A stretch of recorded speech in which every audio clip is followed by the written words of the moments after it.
রাষ্ট্রীয় সম্পদ কিভাবে খায়, সে মুসলমান কিভাবে দাবি করে, দাড়ি রাখলো, টুপি রাখলো, সব কিছু করলো, কিন্তু রাষ্ট্রীয় সম্পদ কোটি কোটি টাকা মানুষের আত্মসাৎ করে চলে যায়। সে মুসলমান দাবি করে কিভাবে?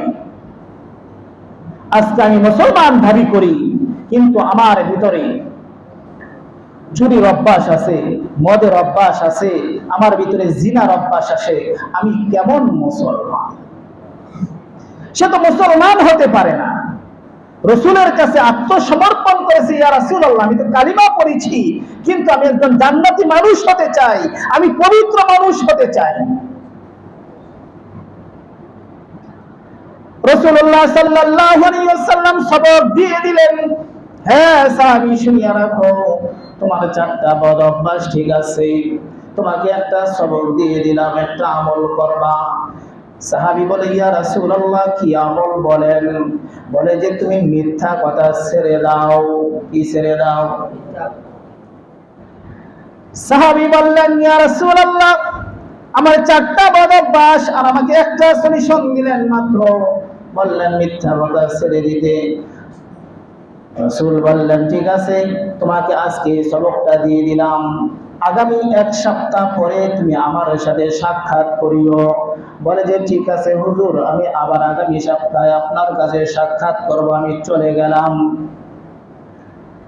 এই সাহাবী বাড়িতে চলে যায়।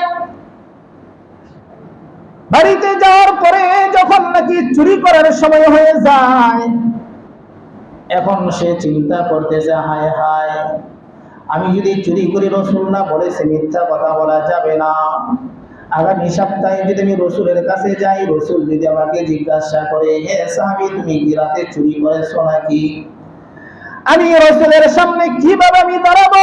এতদিন পর্যন্ত আমি চুরি করেছি, ডাকাতি করেছি, জিনা করেছি, মদ খেয়েছি, কিন্তু রসুল তো জানতো না, সাহাবায়ে কেরাম তো জানতো না।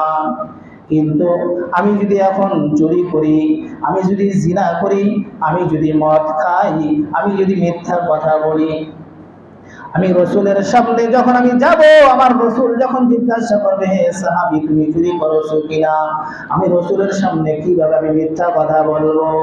হে সাহাবী, তুমি জিনা করেছো কিনা, আমি রসুলের সামনে কিভাবে আমি মিথ্যা কথা বলবো? না না না, আমি চুরি করতে পারি না, আমি জিনা করতে পারি না।